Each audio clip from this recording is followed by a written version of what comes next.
Hey everyone, welcome to the 84th edition of DF Direct Weekly. It is indeed our weekly show where we talk about the latest gaming and technology news, and it is our usual lineup this week. Joining me, first of all, John Linneman. Rich, how's it going? Good to be here. Absolutely fantastic. And of course, Alex Badalia. Hello everyone, a great week of news, a lot of stuff coming out. It's the deluge of October, November, December. Are you guys feeling it? Oh, a little bit. Tired, yeah. Okay, well, let's kick off with our first news story of the week. This one isn't so much a news story, but a preview embargo lifted for early impressions on God of War Ragnarök for PlayStation 4 and PlayStation 5 last week. Initially, we decided not to do any coverage on there because the embargo details from Sony basically prohibit any bespoke video capture, which, Yeah. doesn't help, does it? So we're going to be going full on with our review stuff that will be dropping very, very soon.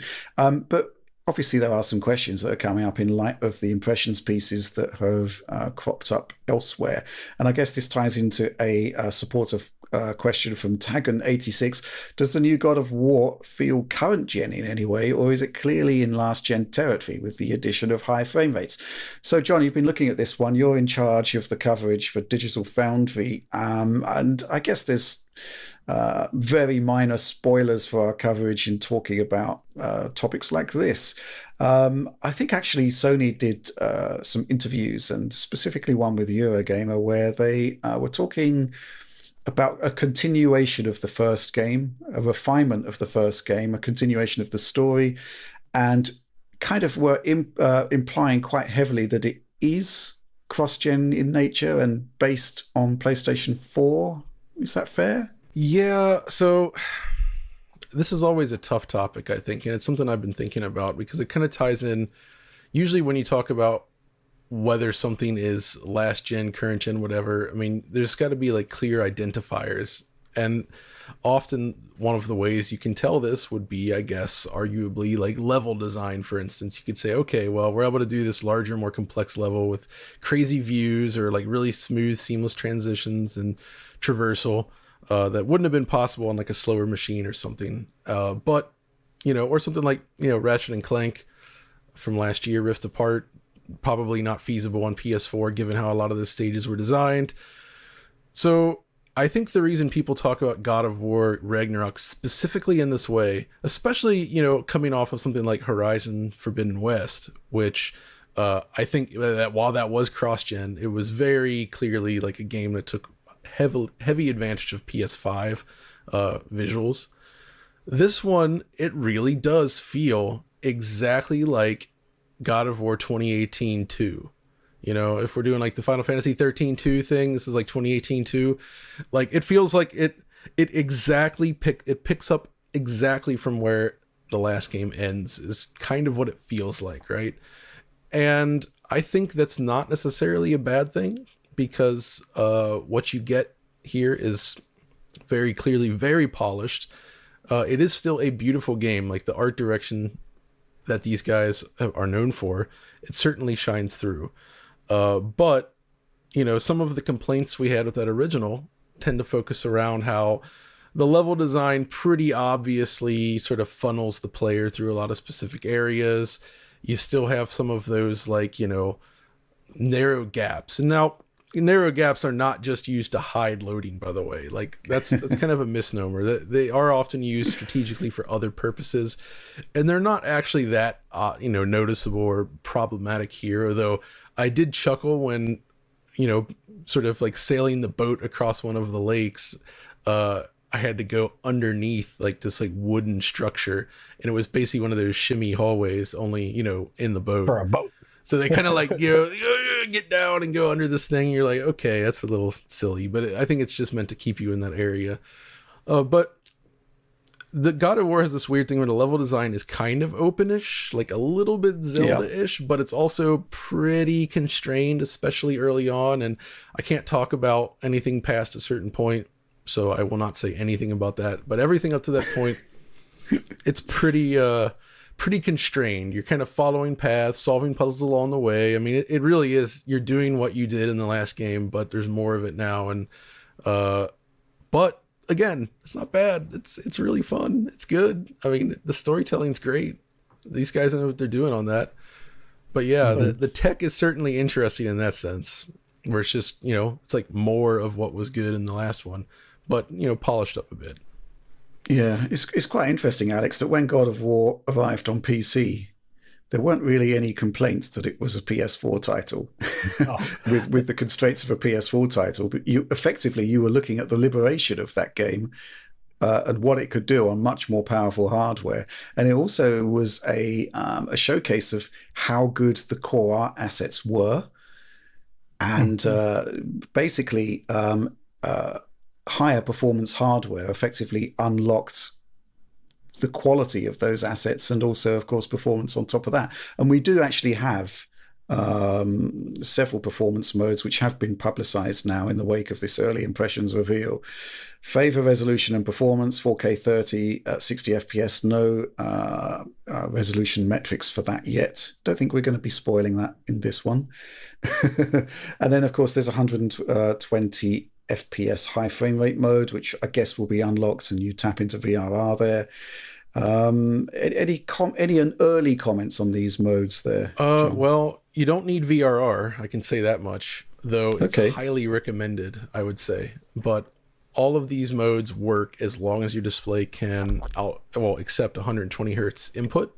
So you switch to that mode. That's a toggle in the game, kind of like Ratchet, where it's just high frame rate mode. You turn that on, switches the game to 120 mode, and then you basically have a choice between the 40 FPS mode and the above 60 mode. And by above 60, we'll say it can go as high as 120, but it's definitely not usually there, but it is still noticeably smoother and faster than the 60 FPS mode. Quite a bit, actually. And what's surprising is that, again, not to reveal the pixel counts yet or anything, and there is some weirdness with it, actually, that I'm still trying to investigate. All modes look suitably close to 4K when you're playing. They're not all like native 4K here, mind you, but when you actually see it on your screen, it all has that crispness that's very close to that level. So the image quality is really, really, really good. Mostly, save for a couple weird things. It's generally very, very good in every single mode, including the high frame rate mode. And I think this is also something that you probably wouldn't get if this was a new generation game only, right? As we often see with these games that are cross-gen, you do tend to receive these, superior display mode options because they have more headroom. And they're able to push a few more effects and visual quality and, tweak LODs and all kinds of stuff on the PS5 version over PS4. So in a way, it almost feels like a proto PC version, obviously with fewer options, but it's like, it feels like going from PS4 to like a PC version, basically, I would say.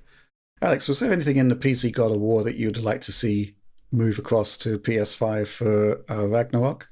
I would say the distance of shadows was limited on the PlayStation 4 version, and that was something that was really punched up on on PC version. When you went above the original settings, there was like Ultra and Ultra Plus and stuff like that, if I recall. But other than that, there was this, I don't know, John will have to take a look at it and see if it's there. Maybe it's not there. But they had this really cool additional SSDO setting where it was like, the original like paper for SSDO when it came out had like bounce light as a part of it, where it would like color bleed in the ambient occlusion, and it kind of gave off this like little screen space GI kind of look. And that was interesting to see. It helped some scenes in the PC version for sure. And I think when we interviewed them, they mentioned that it was something that they took from internal work from Sony Santa Monica and put in the PC version, which made it sound like something that was from the next Years of War. So who knows? I mean, I'm not working on this project. John is. John's going to have his hands full with a bunch of stuff. But John, I want to ask you one question. Is this the Doom 2 to Doom? Oh, yeah. That's a good description. It is kind of like that. But with no super shotgun, right? There is a super shotgun. That's great. I wish. No, that would be great. Oh, wait, I can't talk about the super shotgun. It's after chapter 5. Oh, no. Is it the Gears of War 2 to Gears of War 1? Well, the problem with Gears of War 2 is that it's almost too good. There we go. Oh man, no, it's this is if you like God of War, you're probably gonna like this. I'll just say that much. Although go ahead. Can you share your approach to the tech review, because it is in progress now, right? Without spoiling the results, what is your approach? What is your angle essentially? Well, so usually with these types of big first party releases, there's a lot of really cool new technology and like really impressive stuff to look at. And God of War Ragnarok is a very nice looking game, but it's very iterative. So I'm kind of trying to explore it from the perspective of the benefits of just releasing a game that is so beautifully polished to perfection and just it's flooded with options. It looks great, even if not pushing boundaries, but it's buttoned up so tightly and nicely in a way that I feel like we don't see that often. Like Horizon, for instance, it was pretty darn buggy during the testing phase, if you remember. Right. There was a lot of problems with it, and it got a lot better. But during that phase, it was had issues, and that's not uncommon. But this one, like even just out of the gate, it's just like, okay, this is pretty much like perfect. Like it just does what they were trying to do, and I think that's important. But I also want to show the all 4 of the graphics modes. Now that's obviously a little difficult with the 120 modes because I can only go up to 1440p capture for 120, so we can't really talk image quality there. So I mean, I can talk about it, but I can't directly show it. But as I showed Alex this morning, there are some really surprising and weird differences between like quality and performance mode, where there are cases where performance mode looks better. Yeah, and it's kind of confusing. So I'm trying to get to the bottom of what's going on there, because you would not expect that, but there's definitely there are sometimes some big advantages for performance mode in terms of image quality, and you'd be like, wait, what? Yeah, that's very funny. Interesting. And the performance modes all deliver, like you'll see the data. I think the most interesting data, I think for people will be the unlocked mode, right? But for the other modes, it's pretty darn predictable in a way that's like, hey, this is very good news for the player. You're not going to be unhappy about that. Mm-hmm. Excellent stuff. I guess we shouldn't talk too much more about this one because the review isn't that far away. Nope. But I'm certainly looking forward to it. And I guess other coverage plans, we've got to take a look at the last gen versions to see how they stack up. Yep. But based on what you're saying, I'm expecting few surprises there. Have you actually looked at it on PS4 Pro yet? So just before this recording, I actually hooked up the old Pro right now, and it's downloading stuff. So I'm going to find out soon. I'm also downloading the 2018 game again. Because I would like to. There are some interesting things between them, like some of the early areas, for instance, in Ragnarok are shared with the 2018 game because it's around Kratos' home, right? So it's that same area. So the time of day is different, but I'm trying to see if it's feasible to sort of compare them a little bit. So we'll see if I'm successful with that. Interesting. So I haven't tried yet, but we're gonna see. Okay, so in common with the usual Sony first-party releases, I guess we're going to be doing like a feature review, which you're working on, and then also... and then after that, once the game's out, then we'll have a platform comparison, because I think we're limited. We can only show X amount of footage before launch.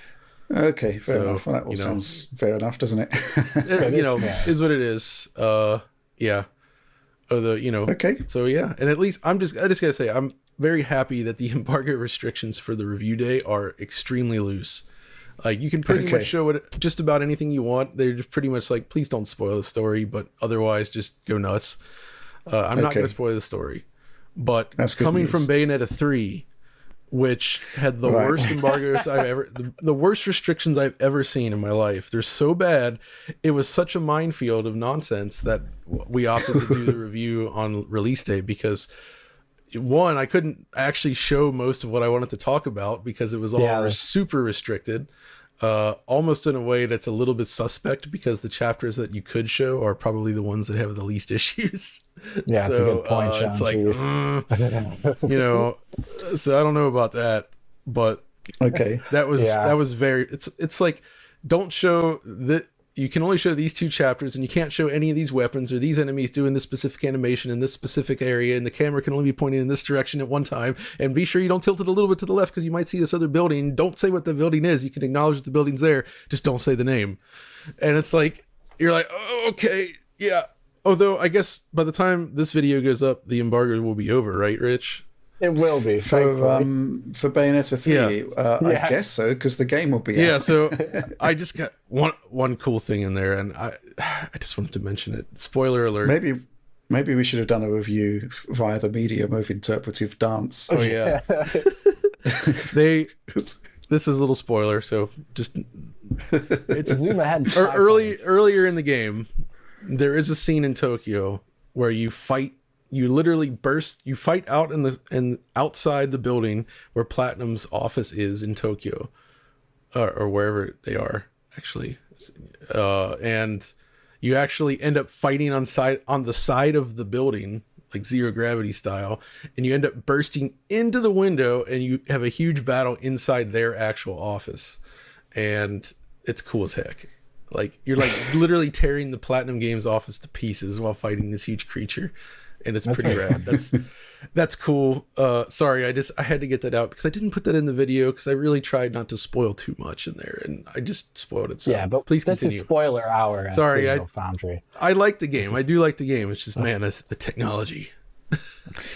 Okay, well, maybe Oliver should put a Bayonetta spoiler caption in. Yep. Okay, fair enough. Well, what can I say? I'm really looking forward to seeing your review for that coming soon. And yes, platform comparison following directly after that, I guess, once the game is out. But with that, let's move on to our next news story. November the 3rd is when AMD is set to release, or rather, it's hosting a event to unveil RDNA 3. But as you might imagine, the specs are starting to leak out. All looking very, very exciting. Just to give you some idea of what's going on here, AMD are moving to a chiplet design where you'll have a central compute block, which will have all your compute units and whatnot, and then surrounding it are chiplets for like memory controllers and stuff like that. So it's like a modular design, and it's what enabled Ryzen to be the disruptive force that it has been in the CPU area. Alex, what do these specs say to you? I mean, I think the thing I'm taking away from it is that you're looking at a gigantic compute advantage over 6900 XT. But I think what's kind of curious so far is that although we're seeing some leaks to specification, usually these are accompanied by 3D Mark leaks, and all manner of performance leaks. I haven't seen one RDNA 3 performance leak so far. So it's still very much under wraps, I'd say, right? Yeah, it is. It's still a bit of a mystery about where these will line up in regards to the previous generation. You did mention that the total number of stream processors that have been come out with this spec leak here does point to the fact that it'll be, at least on paper, a little bit more than double what the 6900 would be, essentially. The 7900, they're saying 10,752 stream processors. There was 5,120. That's a sizable difference. But the thing is, like as we always see in the past, the amount of stream processors, the amount of CUs, the amount of SM units doesn't always correlate one-to-one with what you see in terms of performance, because obviously games are not just limited by how much compute there is. There's like front-end differences in a game. There's bandwidth considerations. And then there's, of course, how much of that can actually be utilized based upon the process that's being done. For example, like ray tracing is notorious for making GPUs sweat in a way that doesn't scale very linearly always, depending upon what's being ray traced and all that. So like, it's really, you get the sense that at least it'll be 2x, and that's kind of what I'm getting out here, and that'd be great, like on the compute perspective of things. Nothing here about the architectural differences. So there's a certain amount of stream processors, but how many stream processors and how many CUs? Like, are they changing the CU makeup? Maybe that was something that was hinted at earlier. No indication of changes to ray tracing hardware. So that's another thing that we don't know exactly what's coming out of this. A lot of big question marks. And I think my biggest question mark, based upon this, multi-chiplet design is like on the Ryzen side of things, it took basically about till like Ryzen 3000 with Zen 2 for like the CCX latency to not be a big issue, as big of an issue maybe. And I'm curious about what are the implications at all for performance, if any, for this chiplet design. I mean, it's the first time they're doing it for a GPU. And I just keep recalling back in the days of like the late 90s when like chips, there was just tons of chips on like Radeon, like a Voodoo 4 or Voodoo 5, That's why like I'm wondering how long until we get to the multiple chip stage of like multiple compute chips and things like that. It sounds like I'm we should be about all this. It sounds like we should be at the stage though where we have external power supplies for our cards. Yeah, we got to get to there. We're kind of there, right?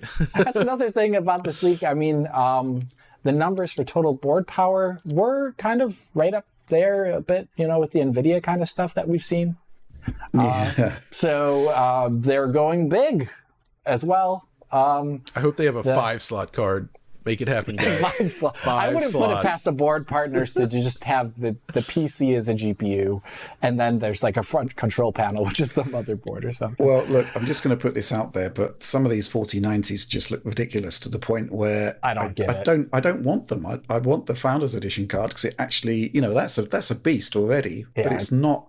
It's not going to have me sawing off a piece of my case to fit it in or whatever. Yeah, it doesn't require a stability stick or whatever it is or a spirit level. I can't believe it, but usually I usually have I do like some of the board partner cards, but like with this most recent batch, I'm just like, nah, the Founders Edition is the only one I like. We got to get to a point where we mount the GPU inside the case first and then slot the motherboard into it on top. I feel like that's where we're heading. I mean, at this point though, like most of the thermals, and it's going to be the same way with this. Most of the thermals in the PC are like concentrated in a very different way than the ATX designs for motherboards and cases were even made. Exactly. It almost feels like we need soon enough, like an ATX 2 or something like that.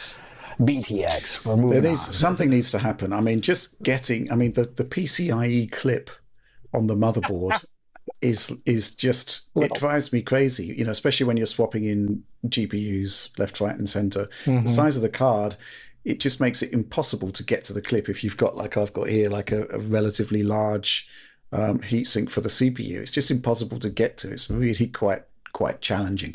But getting back to the RX 7900 XT,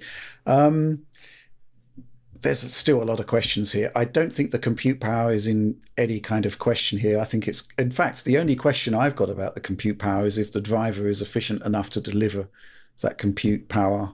I mean, we're already looking at the 4090 being CPU limited at 4K now.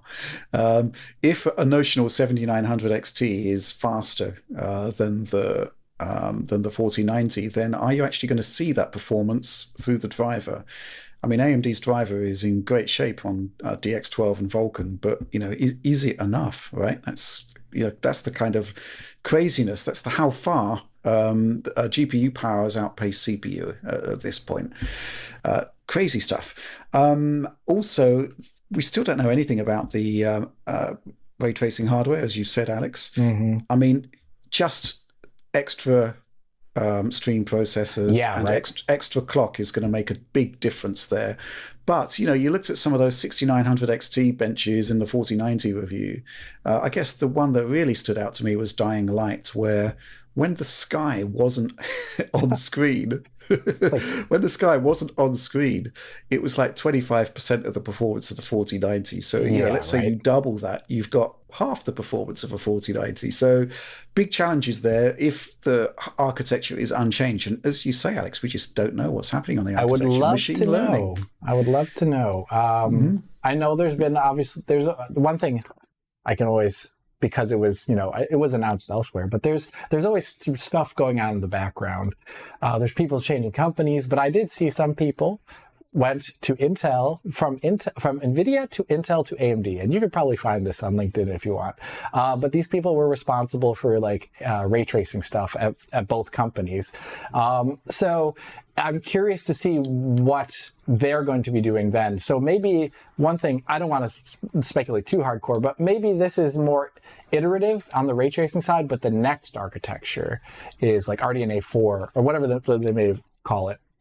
Maybe that's the one where they change things up big time with regards to ray tracing. But that is just my speculation. I don't know anything. I want to know more. November 3rd is coming soon.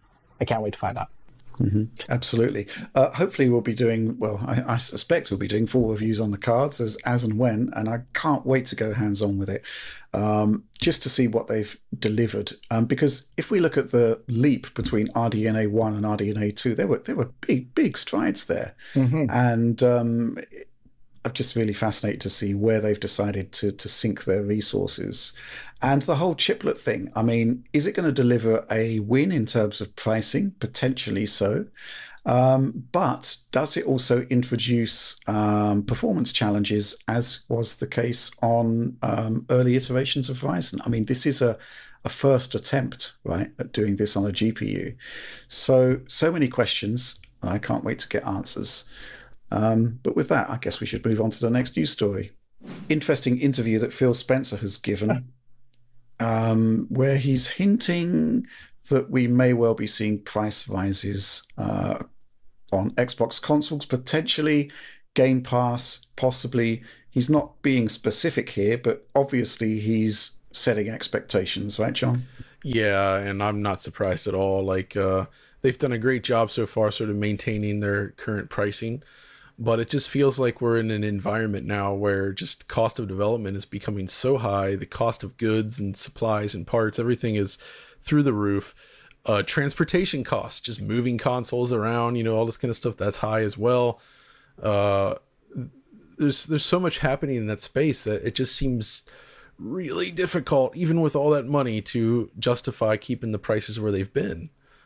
Considering that, even for Microsoft, which has, bundles of cash, I mean, they still want to make money, right? They've been able to sort of stave this off so far, but based on prior comments, I'd imagine the actual console prices probably will not change. But I could see game prices and or Game Pass. Game Pass going both up. Of those going up after a Game while, Pass, Yeah, I agree with you, John. Like, I feel like I would be a little surprised if it was the consoles as well, too. I don't think so. They're not gonna do that. And I think Game Pass is where they're going to start. I think that was also mentioned as part of these interviews. There's something like 15% of gaming revenue is Game Pass or something like that. I think that was the number thrown around. I think it was lower than that. Was it? Okay, don't want to be wrong. I'd have to look into It was a certain percentage. Let's just say that amount. And I think that's where they could actually save face very easily and increase the price there, because if you are someone who's just kind of very floating through the gaming space, not caring about ownership as much, then it is a great way to get tons of games. And I think it being a little bit more expensive is not all of a sudden making it not worth it or something like that. I think a lot of people think Games Pass is worth it.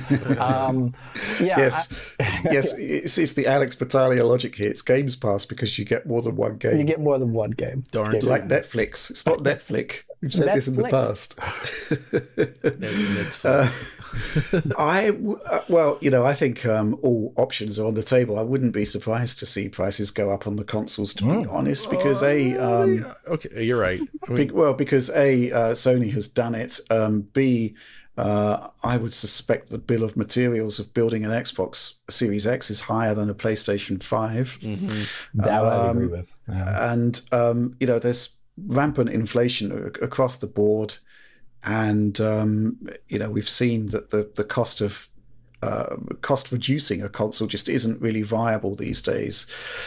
We should be looking, at this point in the console cycle, we should be looking forward to slim consoles and price reductions. But just as Microsoft predicted 2 years ago, it seems unlikely to happen.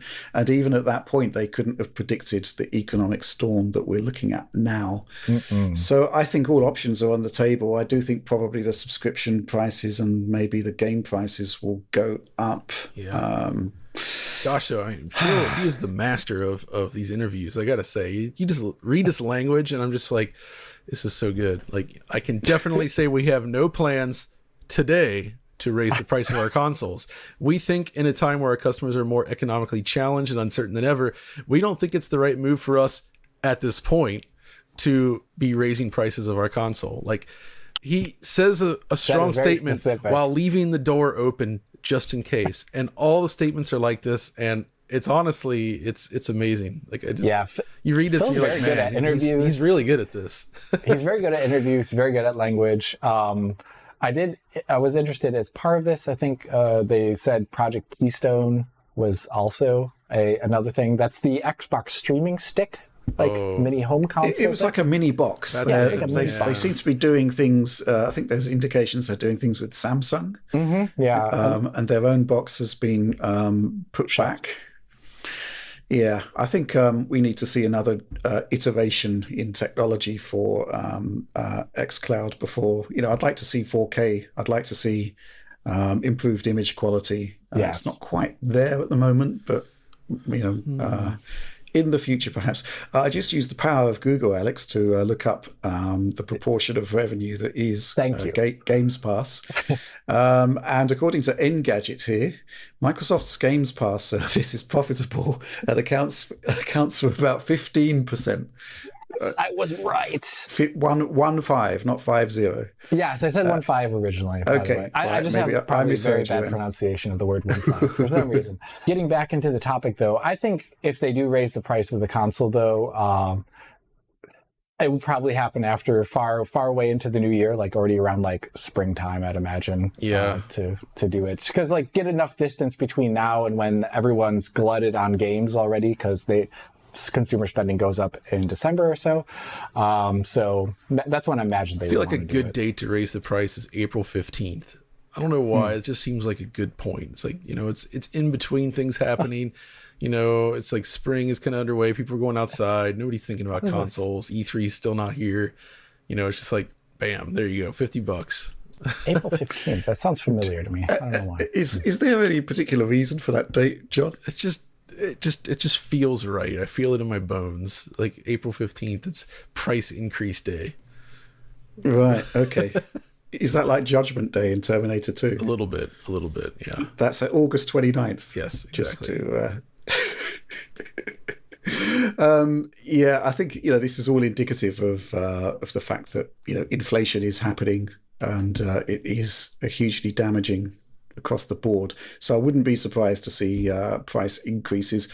I think Microsoft can afford to be a bit more restrained in raising prices simply because of their financial status, and also the fact that they're not the market leader. So, they have to be more aggressive, more competitive than the competition. But I'll be really interested to see where they go with the pricing, and also whether we're going to be seeing iterations of the console boxes anytime soon. Because, we should be expecting them like next year, really. I don't know. Maybe. I also think there's also big questions at the moment, quite a lot of controversy about Series S. There's been comments on Twitter about how developers are being held back by it. And then there's the opposite case where we're hearing that it is actually opening the door to new players joining the Xbox ecosystem. And especially if prices are going to get higher, it's actually a really good idea to have a entry-level box. So I can kind of see both sides of the argument there. I mean, I'm seeing Amazon doing refurbs on Series S for like £150. That's astonishing value. Absolutely amazing. I guess we're going to need to talk about this whole Series S and whether it's holding back developers at some point, but I really would want to speak to more developers. Yeah, right. Because I think it's fair to say that opinion is divided, right? I also don't think you can apply like a blanket statement to it either. There are potentially some bottlenecks on Series S that can be troublesome, especially if your game is built around ray tracing, from what I understand. But I don't think you can just say, oh yeah, Series S is holding back the generation either. That's not really fair. There's a lot of factors that are going to be holding back the generation, right?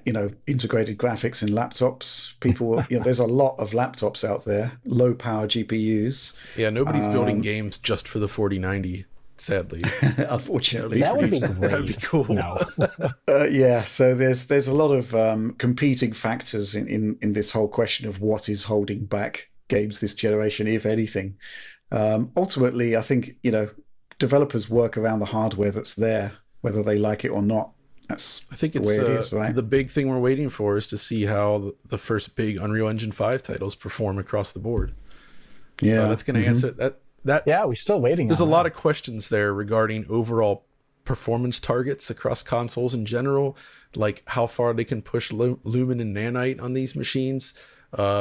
Is it going to be possible to actually fully go all in on this technology, build the whole game around that, and get it to run on all these platforms? What does it mean for PC gamers? Not, the PC specs, the average PC specs, are they going to be up to this? I'm not so sure. There's so many questions that we won't know until big UE5 stuff ships, and hopefully Still soon waiting. enough. Mm-hmm. Okay, fair enough. Let's move on to the next news topic. And we're going to be sticking with UE5 because it's been announced this week CD Projekt Red are looking to remake the original Witcher game. And guess what? The engine of choice is Unreal Engine 5. Alex, talk us through this. What do you think about it? Do you think this game needs to be remade? I mean, it's pretty ancient, right? Need is a word.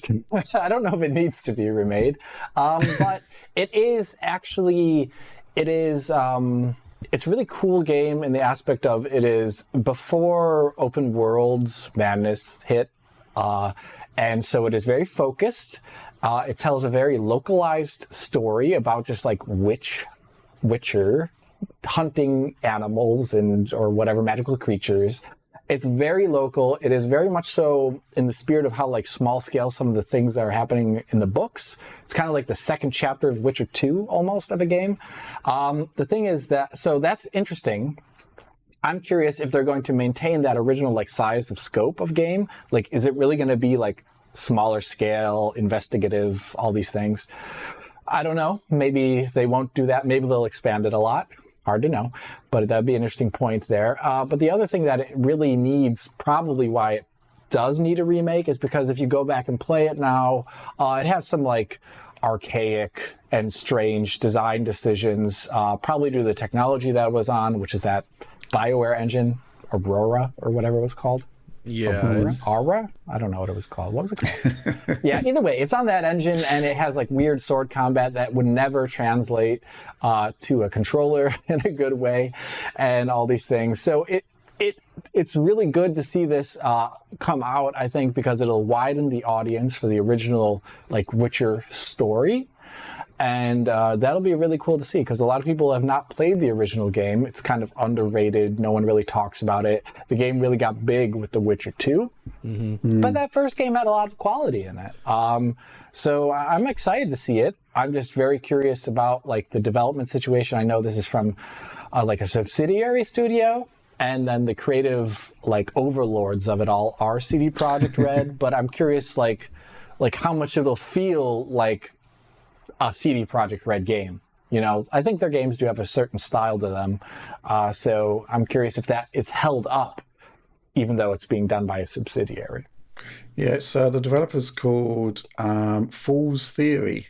Right. Okay. Yeah, CD Projekt Red saying collaborating with Fool's Theory on the project is just as exciting as some of the people there have been previously involved in the Witcher games. They know the source material well, they know how much gamers have been looking forward to seeing the remake happen, and they know how to make incredible and ambitious games. Wow, and although it will take time before we're ready to share more about and from the game, I know it'll be worth the wait. That was a comment from Adam Badowski, CD Projekt Red boss. I do like this, though. It's still very early, and we want to ensure the game is created with the utmost care and attention to detail. Therefore, while we're excited to share the news with you, we want to ask you for patience, as it will be a while until we start talking about this project in detail, which essentially is like we're hiring, really, isn't it? We're staffing up. We need help. It was like when they announced Cyberpunk, or when Crytek recently announced Crysis 4. That was just like a hiring thing. Yep. Like they're not very far. Exactly. Okay. So there isn't really that much more to say about this other than, I will say, with all the talk about are remakes really necessary, I actually think, necessary is one word I guess I could use, but the Witcher 1 more than many other games as of late, I think really would benefit from such a sort of re-envisioning, because I liked this game, but it feels very much of like early 2000s PC gaming. You know what I mean? Like, right. It has this kind of janky, very old school kind of feel to it. That's it's interesting. And it's a cool game. It kind of feels more like older BioWare games in some way, which makes sense given the engine there. But their production values, let's just say, increased a lot with The Witcher 2. A lot. Mm-hmm. And yeah, I'll be very curious to see what they do here. But I feel like they're going to have to make some pretty big changes, I would imagine. Mm. Absolutely. Mm-hmm. Okay, fair enough. Let's move on. Good news for Alex Battaglia, if he were a console player. Age of Empires is coming to consoles. And coming back to consoles. It's coming back to consoles. And further notes have been added to the docket. Age of Mythology getting a remake. Yeah, so I actually think that's the bigger news. But so Age of Empires coming to consoles is cool, I would say, just because we don't see a lot of real-time strategy games on console at all. And it's always the question of, like, how do you adapt the UI? How do you adapt the interface to, because it's usually done by mouse and keyboard, which allows for multiple keystrokes and just like anywhere you want, you can always move the mouse. But with a controller, it's quite a bit different. So games in the past have either gone the route of like StarCraft 64, or like even John is talking about Age of Empires 2 there on the PS2. It's like, it's more PC-like than you'd imagine. And then there's games that just design all around the fact that it's on a controller. Your Tom Clancy's End War, your Halo, I forget the name of the RTS that one is. Halo Wars, yeah. So it's going to be interesting. I think it's actually going to be very cool from a controller perspective, because they are going to adapt it, and it's also going to support mouse and keyboard. So it's going to be really cool to see what that's like. I imagine this is one that could probably run like decently close to 4K on Series X, and then Series S would be like a 1080p thing. And it's just a matter of like controls at that point, which is pretty cool. Age of Mythology now. Now, this is a game I did not expect to get a remake because it's kind of like an ugly duckling, where Age of Empires was the bread and butter and the breadwinner for that studio for so long. And Age of Mythology was their transition to 3D. And it's a game that, as a result of its translation to 3D and the fact that it came out in between like the very lengthy development of Age of Empires 3, it's got like a lot of kind of weird design ideas and like wonky balance. And it's also like early 3D. It's early RTS 3D, which is, I think they did a really good job with it. Its color schemes are amazing, but it's also like very of the era, and nowadays when you play it, you wish it'd be a little bit different looking for sure. So this getting remade, I hope that it just expands on it and also kind of fixes the balance, which is something that we've seen for Age of Empires 2 HD, for example, where they like totally changed the game's balance. They changed a ton of stuff as well as made the game work well in the HD era. So that's what I imagined there, and I think it's going to be really awesome. Okay. Also really interesting to see this convergence between consoles and PC, which is good. It kind of, going back to the Games Pass stuff we were talking about earlier, Phil was talking about how the growth there is now stratospherically higher on the PC side because there's a finite level of consoles out there. And obviously PC is more fertile ground. And I'm really, struggling to hold back on complaining about the Windows Store again and how bad it is. Yeah, so oh god. So this console version of Age of Empires, by the way, they're both going to have crossplay, but it wasn't announced whether they're going to have crossplay with Steam. That's another thing. Right. So maybe it'll just be like crossplay with the 10 or 20 users that play this game on the Windows Store version, Microsoft Store version, whatever. Yeah, I think this is totally tangential, but like Rich said, they really got to improve the store or transition it all to the Xbox app and make sure the Xbox app is up to snuff for purchases and things like that. Good stuff. Let's move on to our final news story of the week. It has been suggested, as I've mentioned in the past, that I include some content in DF Direct Weekly in order to elicit a certain response for particular staff members. And I can see smoke coming out of John's ears. The Modern Warfare 2 PlayStation 5 Blu-ray disc, physical media, apparently has just 70 megabytes of data on it, which is effectively a launcher to download the content from the internet. It does suck, doesn't it, John? Yeah, it does suck. I mean, I just don't know what to say about that. Like, I know why they put these, they still put them on shelves because there are still people that buy games in retail, but if you just put the campaign on there or something, I'm sure that they were probably pushing their schedule tight and didn't, but still, like, I feel like at least something should have been there. At least the offline campaign, let that be on the disc. All the multiplayer stuff, who cares? Make it fully downloadable. Doesn't matter. It needs to be online anyway. But this is just kind of insulting to me at that point where you do it. And it kind of makes me just think, well, I don't really want to spend money on that game. Well, it's a sentiment backed up by this DF supporter, Benedict Lindley. What are your views on many game discs not containing the actual game anymore and just function like a license to download the game? I grew up in a generation where the disc contained the full game, and I don't like where the industry is going with this due to the environmental impacts. Keep up the great work, guys. But he's right. The environmental impact is that there is no real need for this product to exist. If you've got, I mean, I guess it gives you certain options in terms of potentially getting a cheaper version of the game at some point or down being able the to road. trade it in. Being able to trade it in, but the concept of, I don't know how large the PS5 discs are, 100 gigs, 100 gigs max, I think. 100 gigs and 70 megabytes is kind of mind bending, really. And it was always the PlayStation was kind of viewed as the last refuge. But to be fair, like this, both Switch and PlayStation, this is not very common, thankfully, but it does still happen, and it does seem to happen a lot with Activision games for some reason. They're really bad about this, Activision, which kind of sucks. But at least I haven't seen the package if it actually says you must have an internet connection to play this game. I assume it does, because on Switch, in those cases where they just include either a download code or require you to download most of the game, they have a big banner to say that on the packaging. So don't buy this if you don't have an internet connection. I assume that's the case here. But again, thankfully, this isn't actually that common, right? It just happens to be a big game where this happens.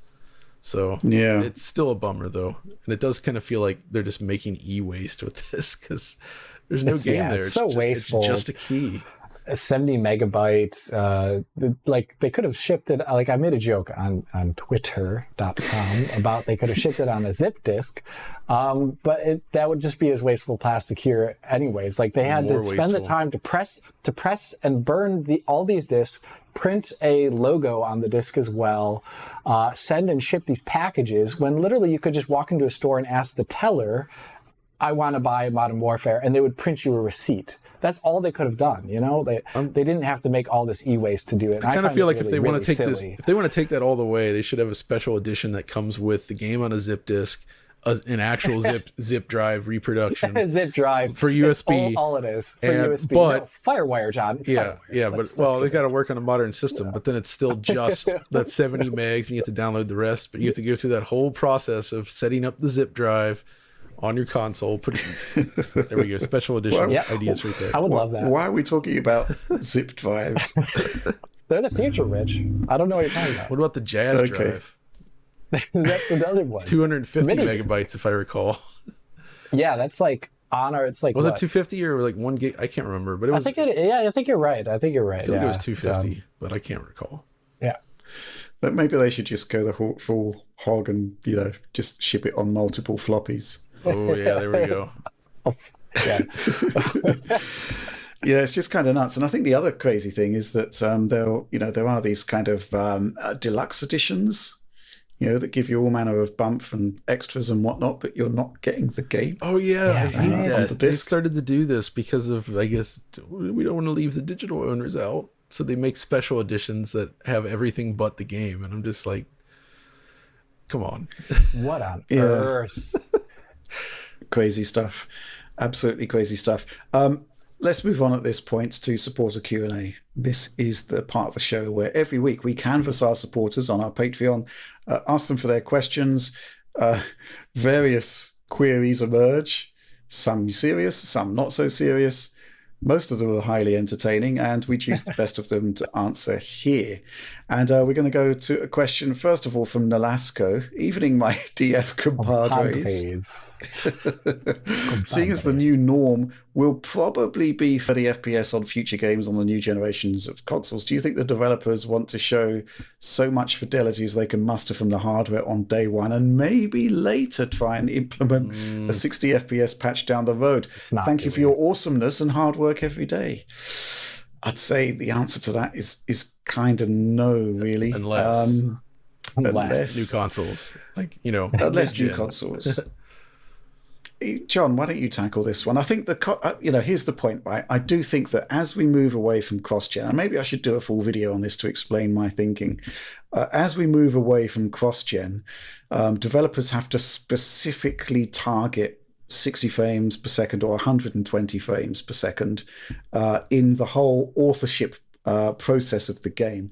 Whereas in the cross-gen era, they're essentially developing a game that has to work on the base PlayStation 4, if we boil it down to essentials.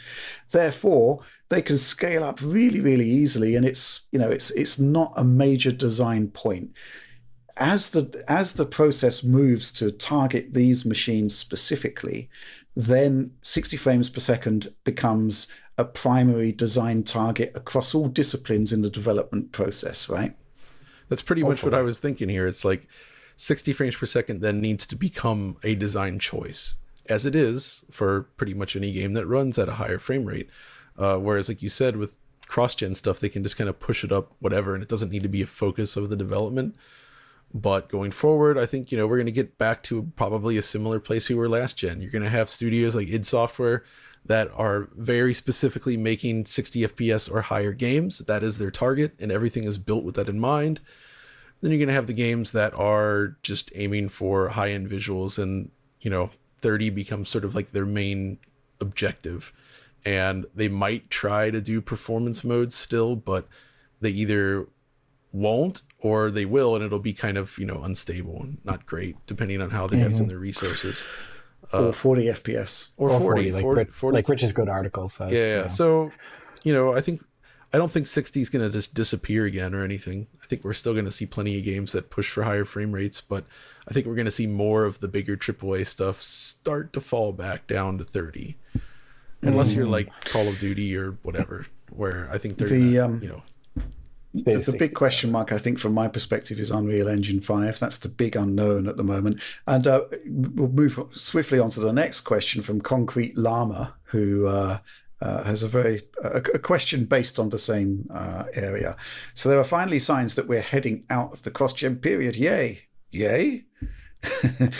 Controversial opinion, but I think I'm going to miss it. While it may have limited the full potential of some games, it pretty much guaranteed all new games had at least a 60 FPS mode, and I've become pretty accustomed to that now. Am I the only person that feels this way? I don't think you are, based on the 200 odd comments on the Eurogamer article that I posted the other day. But Alex, what do you make of this? I really see the benefit of all that, and I honestly agree with it a bit too. I really wish console games did target 60 in like a perfect world, just because of the input response and the visual look of 60 FPS, the animation flow. There's so many things that I think are just better about it, but it is unrealistic because there's no mandate from a console maker's perspective of this all games on our console have to be 60 FPS. And there's just a budget of how much frame time you have, and developers are going to choose at some point in their development that they want to target one or the other. And that's going to be pretty restrictive. Now, the thing is, you're definitely not the only person who feels this way. I just think that as the gen goes on, depending upon how the consumer reaction is to games, it could influence developers' decision when making their games. I think there's that pretty famous example of Insomniac, who strived for so long for 60 FPS on like the PS2 era and early PS3. And then they came out and said, well, no one cares. Why don't you all care? We care. Why don't you care, consumer? But then they started caring again. They started caring again at some point in time.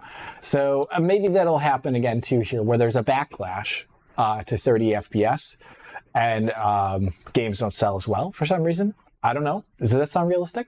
I don't know. And maybe then we'll see a return of the king of 60 FPS. Well, I don't really know where to begin with this one, but I do think that if you're going to basically make 60 frames per second mandatory, then you are closing the door on certain game concepts, right? Would the Plague Tale Requiem look as it does if there were a 60 FPS minimum on there? I bet they could still get it to look pretty close, though. I think. It would look good. Probably have to cut back a few things, but Well, the main conceit of the game is the horde of rats, right? Looking at the data, that is a massive CPU drain. Yeah. Do we need that many rats? Can they fake those rats in some other way? I don't know. Well, I don't think they put it that much in there for the lulls. Yeah, I think they're doing it from what they want to tell a story perspective. Yeah, I know. And, like they are limited by some technical aspect on the consoles there, which is why it's 30 FPS. And something that a PC analysis would also reveal, I think, pretty well. That is interesting, right, Alex? Because you've just posted your Gotham Knights PC review, which essentially says, actually, there's no real reason for a game like this to run at 30 FPS on the consoles. But then, conversely, you look at the Plague Tale, and looking at the PC version, you can kind of understand why it is like it is, and maybe that is the template for, or rather, a potential future for the current generation consoles to get that level of fidelity. Yeah, it's kind of funny that Gotham Knights kicked all this discussion off because it's the least deserving. I think, Rich, in your article, I think you also said this, and I think John said this last week maybe, where it seems like a game that was cross-gen originally, and they had to cancel last gen because it would never have run on them. And then it was just kind of brought kicking and screaming even onto the new gen because it was maybe a troubled project. That's the feeling I get when I look at it. And I felt that very intensely when I was playing the game and I walked from one street to another and the entire street in front of me popped up and all the cars on the street leveled up and leveled down at the exact same moment. I thought, I don't think that was a design goal. I think that's just baggage. So I think it's funny that is the game kicking off this discussion. Rather, I think a game like Rich just mentioned, Plague Tale, and whatever our first Unreal Engine 5 titles are going to be, I don't know. I think those are going to be the ones that are going to be saying, oh yes, this is what 30 is going to be like if it's actually 30. I think we need to specify that we're talking about Unreal Engine 5 titles that use Lumen and Nanite. Yeah, right? Sure. Because Fortnite is a UE5 game. Yeah. I think we need to hammer that one down. And, there's a lot of talk about games that are coming out that are UE5, and it may, it can just be a point release for UE4. If you're only using UE4 features, I guess. I'm going to move on to another question here from 1040 STF, which kind of puts a bow on all of this 30 FPS discussion. Noob question incoming, he says. 30 FPS was a pain to look at sometimes during the last 10 years, having a kind of stroboscopic effect. But is it just me, or is 30 FPS far more good looking these days? Matrix Experience looked great. And Plague Tale Requiem looks great too. Yeah. I'm just remembering the arguments we had about the Matrix Awakens because of Alex. Anyway, let me finish the question. If there are new techniques in place, are there new techniques in place to improve the fluidity? And if so, is the back to 30 such a big issue? Of course, I'm just talking about visuals here, not input response, which will still be an issue for fast action games if they're only targeting 30. John, there have been some really good motion blur implementations that do make 30 actually look really good. I think my prize example would be Forza Horizon 5's long motion blur setting. Yeah, that looks fantastic, doesn't it? Even I don't mind playing that game at 30 FPS. Just, I think it's just really good motion blur. Goes a long way towards helping 30 FPS look good. Although if you switch directly from a higher frame rate down to 30, it takes your eyes some time to adjust and it looks pretty bad initially. But long motion blur shutter speed and good quality motion blur with plenty of samples tends to help a lot, I think. That's kind of the main thing. But it is funny that he mentions Matrix, given it's true though, it does not hold 30 FPS, nor is the frame pacing perfectly correct. It was just very impressive looking at the time, but I mean, it still is, but yeah. Yeah, maybe that's the motion blur shutter speed there that he's talking about. Another thing that I want to just put a point down here as well, too, is I think animations gotten way better in the last 10 years, for the most part, in most games. And so, like, if you had, like, really, like, instantaneous animation translations where it would go from one pose to the next, that could look better in, like, a 60 FPS, 120 FPS environment, just by the fact that, you know, there's more frames changing for that translation. But nowadays, like with something like The Last of Us Part 1 and Part 2, where they had like a really great focus on animation translations and transitions, that things are going to look a lot better even at 30 FPS, just because the animations aren't so busted. You know, for a long time, games had really bad animations. Like a lot of them. It's hard. A lot, yeah. Like I would say, like 75% of games, 3D games, had not great animations. There was a time when I used to call them PC animations because, in reality, it was more common in Western developed PC games. It was just Western where, games, like maybe, Japanese era, like PS2 era kind of games were typically more focused on higher quality animation. I feel at that time, early 2000s, but obviously, you know, things have changed. Fair enough. I'm just trying to think if there's anything else to say about this. Honestly, the more I think about it, and I think we talked about it last week, I think the CPU is the key issue facing this whole 30 FPS situation. Not so much because of Gotham Knights, which has profound CPU issues, but more that the GPU is more easily scalable. Graphics are more easily scalable than simulation. Mm-hmm. And if you've got, you know, a massive simulation on the CPU, like, you know, Plague Tale Rats, then how do you scale that? Fewer rats, then, you know, you're going to be messing about with one of the foundational aspects of that particular game's design, right? I think there's going to come a point where maybe people will be having to consider PC to maintain 60 and higher frame rates, right? Because the CPUs that we're seeing now from Intel, from AMD, are just miles ahead of Zen 2. You know, it just frees you up to have those higher frame rates as well. Yeah. But yeah, I guess that's all we've got to say about that one. Next question from Chili Con Carne. This may well be his third question I think it is. In subsequent directs. Yeah. Hi, DF crew. Indie developers have resurrected quote-unquote boomer shooters. It's the first time I've heard that en masse in recent years. Really? And I see it like every 6 directs, probably. Well, maybe I just leave a sheltered existence. Anyway, let me start again. Indie developers have resurrected quote-unquote boomer shooters en masse in recent years and greatly re-expanded the city builder market. Which other more retro-leaning genres and games that right now are largely abandoned do you think might see a revival?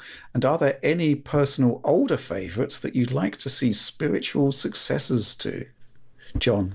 Two that come to mind of genres, I would like to see extreme sports and space simulators return and with more regularity. You know, I'm talking stuff like I love SSX. You know, right. Tony Hawk's Pro Skater kind of came back with 1 and 2 remake, and then that studio disappeared, messed up, and so I love those types of games. I want to see more, and then space sims, like single player driven space simulators, like Descent Free Space, Classic Wing Commander, X-Wing TIE Fighter, that stuff. You know, Star Citizen's single player campaign, taking its time. I have certainly been interested in it. I hope we see it someday. But I would like to see others. So who knows? We'll see. Alex, you have a rich and storied history in PC gaming. Thoughts? I would really like for classic Command and Conquer style RTS games to come back. I think the rise of the MOBA and the rise of MOBAs like destroyed the RTS market. I would also, as a result of that, like subgenres of RTS. I would like also to see something a little bit more Warcraft 3 style come out, where it's like about like individual units and abilities of units too. RTS in general does see releases, and has over the last decade seen a number of large releases, but it's still not the market it was in the 90s where there were tons of them. I guess the next other thing that I would be kind of more interested in would be like Myst-likes. I think those games are kind of cool. They definitely require a certain amount of like patience and time, but I think with like modern rendering techniques and just like the proliferation of like assets out there, that maybe you could make a Myst-like game even on the cheap, to a certain degree, and just something with a really good story. I would really like that. Oh, okay. Well, there's actually a new one coming from Cyan. I think it's Firmament. Is it's called? Reveal. Yeah. That's so cool. they have a whole new adventure coming up. I think it's in VR as well. It's coming out. Well, that's a good place to put them. Q1 2023, I believe. So that's awesome. I am actually very excited for that because it looks beautiful.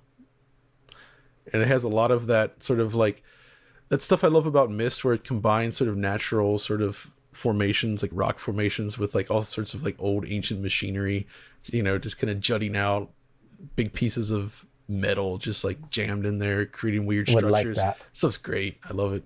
Let's move on to the next question. It's actually two questions, and I think we've kind of answered them before, but they keep coming up. So we're going to keep answering them. Question from Flo G. Could DLSS 3 play a role in the success of the Nintendo Switch? And if so, to what extent? And question from the interestingly named Gore Guts with a Z. Do you think DLSS 3 on the next Nintendo Switch is enough for it to get to 4K 60? Alex, why don't you take this one? I'm pretty sure Gorguts is the name of a Warhammer 40k orc, as well as a doom metal band, if I recall. So Gorguts, what a great name. Wow. It could have been Gorguts 69. Gorguts 69. I would say, in regards to the Switch, I think it's not going to be based upon the most recent architecture. That is Ada Lovelace, so I don't know if it actually plays any role at all. I've speculated in the past, just like throwing it out there, like, oh, it's a separate part of the chip. Maybe they could put the optical flow processor as well in there and have it in the Switch as well too. But it's, it's like questionable how useful it is. I imagine the Switch 2 would target 60 FPS. And DLSS 3 would be a 30 to 60 FPS conversion. And that looks fine enough, but it's maybe not exactly like good enough for something like that. I think DLSS 3, I'd be very, very surprised if the Switch had it. Yeah. And I think the latency implications of a base 30 FPS based on the current implementation with VSync, yeah, like it could be okay without VSync maybe, but you want to have syncing, and I don't think Nintendo's going to go for VRR or at all. Maybe. That doesn't seem very Nintendo. It's not impossible, but probably not. Well, that'd be impressive, but I don't know. It doesn't feel like a Nintendo thing. Based on our guesses, we'd have to say that the latest chips that it could be based on is Ampere, right? Like it's not going to. No way it's going to be Ada Lovelace. That'd be very, very. So I do think we'll see DLSS on Switch, but not DLSS 3. Yeah, right. And would it be enough to get 4K 60? No. No. Probably not. I don't know. I mean, this is it's a mobile chipset with a giant screen attached to it. Like there are limitations. We haven't seen the new unit or what it is, but we can kind of guess, right? Like the interesting thing is that DLSS 3 does actually reduce power draw. Because like you're not using all of the chip to get the frame rate you want, but I think the more interesting question for DLSS 3 is its a deployment on laptops, Yes. like PC gaming laptops, because a lot of those machines ship with high refresh rate 1440p screens. It's hard to hit that. 144 hertz. So, if your base frame rate is 72 FPS and you're up to 144 on your laptop screen, then that's actually really quite impressive and a really good fit. I think part of the thing we've had so far is part of the issues we've had with DLSS 3 so far is that fundamentally the 4090 doesn't really need it because it's so powerful in its own right. So yeah, I'm really interested to see how DLSS 3 will scale down to less capable GPUs. We might get some hint of that with the 1480, which is still really, really fast. But potentially enough where basically all of your gameplay would fit within a 4K 120 window. So yeah, that could work out quite interesting. But next gen Switch, I just think please manage expectations always. Nintendo aren't interested in all out performance. They aren't really interested in cutting edge technologies. They're interested in enabling the experiences that they want to produce. And that isn't entirely reliant on performance. And I think they're much more interested in great battery life, to be honest, which automatically limits your clocks and stuff like that. So, yeah, I guess that's all we got to say on that one. Final question from Jack Allard. Hello, DF crew. Love the show as always, but I have to say I was particularly bedazzled by the fetching quote-unquote bespoke T-shirt Rich was wearing last week. Where can I get one for myself? Perhaps alongside a hashtag status struggle vest by Alex. Any recommendations from John? Thanks all. John, what kind of bespoke I don't know. John-specific merch would you like Something to see? CRT related, maybe? I don't know. Yeah. This would look better on a CRT. Oh, that's yeah, all there I you have go. to say. There This you go. would look better on a CRT. Yes, exactly. Alex, how do you feel about a status struggle vest? There's irony. I mean, ironic shirts were in at some point in time. But like usually you don't want something that's bad on your shirt, right? Like you want something good, something you like. Stutter struggle's bad. Yeah. I wish it didn't exist. Well, I was considering in the wake of your damning Gotham Knights videos that we actually need to move on to hashtag stutter surrender. Yeah, we just giving because I was shocked to see that at one point you reached 0 FPS. Believe me, I was shocked when that happened. That's I actually amazing. did burst out laughing. I did check to see if the capture was broken because I wasn't certain, like if there was something like the HDMI signal dropped out. But no, and I knew it didn't drop out because when the FPS reached 0, the game's physics engine obviously got so messed up that the motorcycle stopped moving on the next frame after the frame drop. If you watch the footage, it goes off the ramp, then it hits 0 FPS, and the motorcycle just drops like a stone. So good. Man, I mean, I did some testing with the 12900K and 4090 and was, I think there's a couple of clips in your video of my tests. But yours on the Ryzen, holy crap. I was about to actually launch an expletive there, but that was, I was going to say special, but that implies something good. Yeah. So, yeah, that's one thing, just tangential. Like, I haven't talked about it yet, but like the length of a stutter does scale with like the frequency of your processor. So the more the faster your processor is, the smaller a stutter will be, but it'll still usually be within the realm of like 100 to 200 milliseconds. So it's still really bad, even on a big thing. So yeah, I mean, we should be talking about frame times, but the 4090 with a 12900K and really fast memory still can't do a locked 60 frames per second. I think the minimum I saw was like 35 or something. Yeah, it's awful. Definitely in the 40s, but yeah, that was quite remarkable. I just had to vent there because this, the struggle continues, right, Alex? It's unending. The struggle never ends. But that's it. That's all the questions we have time for this week. And if you enjoyed the content, please do like, subscribe, share, ring the bell for those.